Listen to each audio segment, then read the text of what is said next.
Powered by the Montana Television Network. This is the 10 o'clock news on Q2, Montana's news leader. Good evening and thanks for joining us. I'm Russ Riesinger. Janelle's off tonight. We are stuck firmly in winter's grip right now, below zero temps and accumulating snow that has made driving treacherous across much of the state. It's also resulting in many students getting a day out of class tomorrow. We want to get right to those school closings, starting with Billings School District 2, which will be taking a rare snow day tomorrow. Superintendent Greg Upham telling us tonight that it is just too risky for some students to go to class. You consider a lot of factors. A lot of our at-risk students, this is their food. This is their warmth. And so that's serious stuff right there. Not to mention the disruption to families. Obviously, the safety of the children is foremost. But that all comes into play about, what's doable and what isn't doable. And when we look at what happened to our facilities, I want to make sure that they're safe.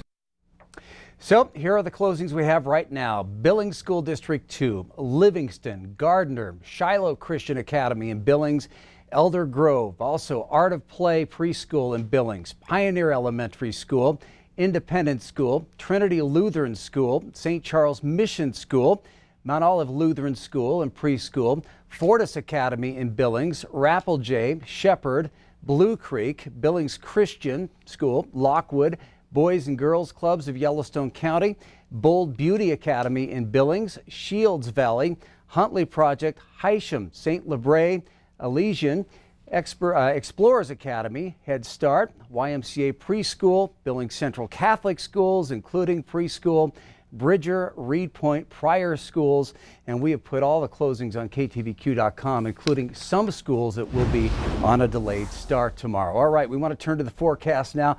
What can we expect for the rest of the week, Bob?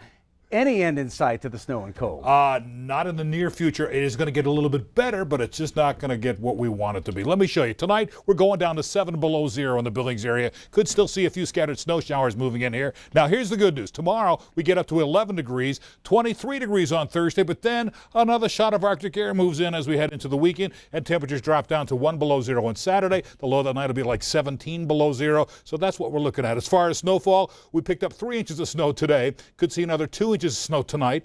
On Wednesday, get maybe 3 inches of snow. On Thursday, 4 inches of snow as we finish out February. Then when we start March, maybe just some traces of snowfall, and all total will come up with about 9 inches of snow. But check this out. This is our 8 to 14-day forecast, takes us out to March 12th. And you'll notice that blue, that's all cold air that starts in Canada, goes all the way down to Dallas. Includes us, too. Look for cold temperatures, Arctic stuff, all the way through into the middle of next month. Russ? All right, thanks, Bob. Well, driving certainly a mess out there in most areas, even in town. Blocked medians, whiteout conditions, and icy streets making going and stopping difficult. This is what it looked like shortly after noon around 6th Avenue North and Main Street. A multi-vehicle crash with injuries, leaving traffic backed up and first responders in the middle of a dangerous intersection.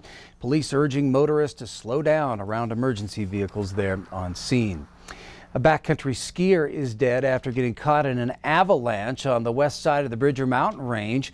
Search and rescue crews from the Gallatin County Sheriff's Office and the Bridger Ski Patrol were called out around 2 this afternoon.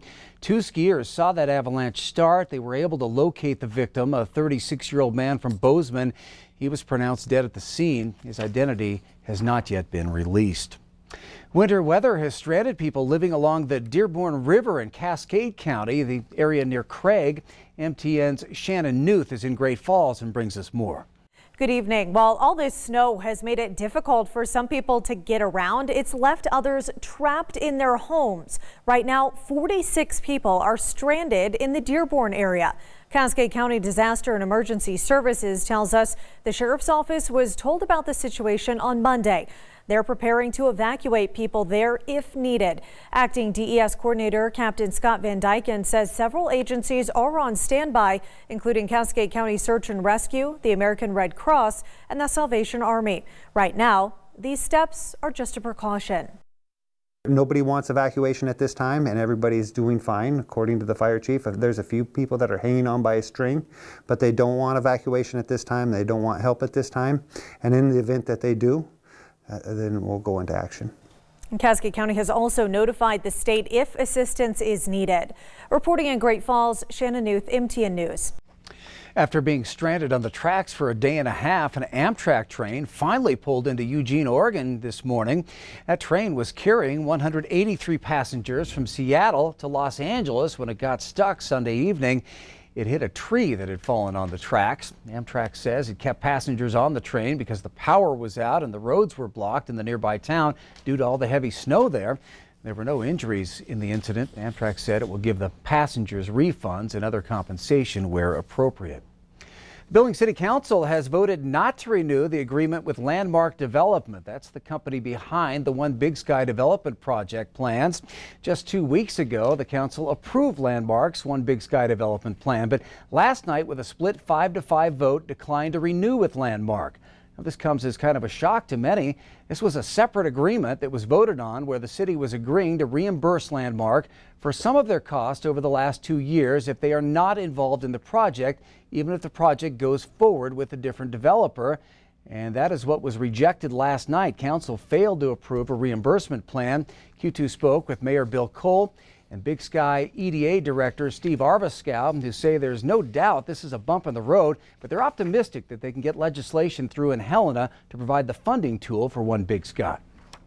The council, even last night, still was supporting the plan and the idea and the legislation in Helena. But the vote itself was a disappointment because we don't get people who want to invest more than $300 in our, or $300 million in our community every day. And last night we said, no thank you, at least not on those terms. It makes that partnership with Landmark very difficult going forward. It sends mixed messages. I mean, there's some realities there that we'll have to work with and manage through. But the fundamental vision, the plan that Council adopted, and the economic development tool that we're working on with Senator Webb, that is still priority number one right now. Well, Montana State Senator Roger Webb told us that he plans to meet with Billings officials in Helena on Thursday to go over the bill draft and discuss any changes that might be needed before it would be introduced. A bill supported by all three of Montana's lawmakers in Washington now sits on President Trump's desk awaiting approval. The House followed the Senate's lead and passed the Public Lands Act today. It includes two measures important to Montana. It permanently reauthorizes the Land and Water Conservation Fund, and it also withdraws mineral rights and bans mining operations on around 30,000 acres north of Yellowstone Park.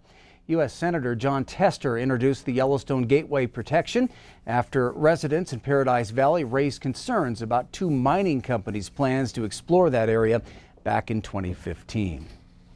Firefighters from around Montana came to Great Falls to honor one of their own who's been an advocate for better health coverage for those in the firefighting profession. MTN's Margaret DeMarco has more about the life of Jason Baker. This room is full of people who admired and loved Jason Baker. Brother Baker had a very boisterous, happy laugh, and he had this infectious smile. He was a true trade unionist. It's the trips in his car is where we really got to know each other. And he bragged about his family, and he bragged about his children. Peyton and Porter, he was so very proud of you and proud to be your dad.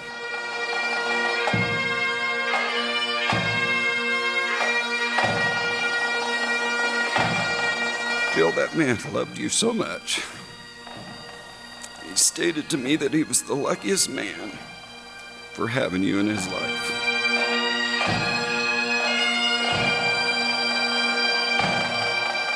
Jason was one of those firefighters who understood community service. He was compassionate about helping people. Also, he cared very much for those he served with.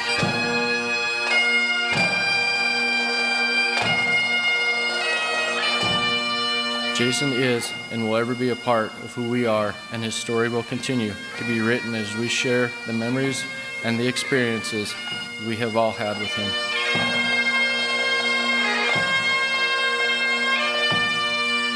It is with heavy hearts that Great Falls Fire Rescue says a final goodbye to Engineer Jason Baker. It has been said that a firefighter never dies. They just burn in the hearts of those that they saved. Engineer Jason Baker will live forever in our hearts and will always be a part of who we are. Baker died last week of cancer. The Baker family says they're heartbroken at the loss. They hope to continue to work on legislation to protect firefighters in Montana. And today, Billings firefighters posting on its Instagram page that some of them were in Great Falls today, staffing one of the firehouses there so that Great Falls firefighters could attend Baker's funeral. Coming up on tonight's 10 o'clock news, the U.S. House has voted to block the president's emergency declaration. Find out what that means. Plus, the summit in Vietnam this week brings some old but never forgotten memories. And in sports, Q2's Athlete of the Week is from Joliet. She's helping pace MSU's track and field team, but wait till you hear what she's studying. You're watching MTN News with Janelle Slade and Russ Riesinger. Storm Tracker weather with Bob McGuire. And sports with Scott Breen. This is the 10 o'clock news on Q2, Montana's news leader.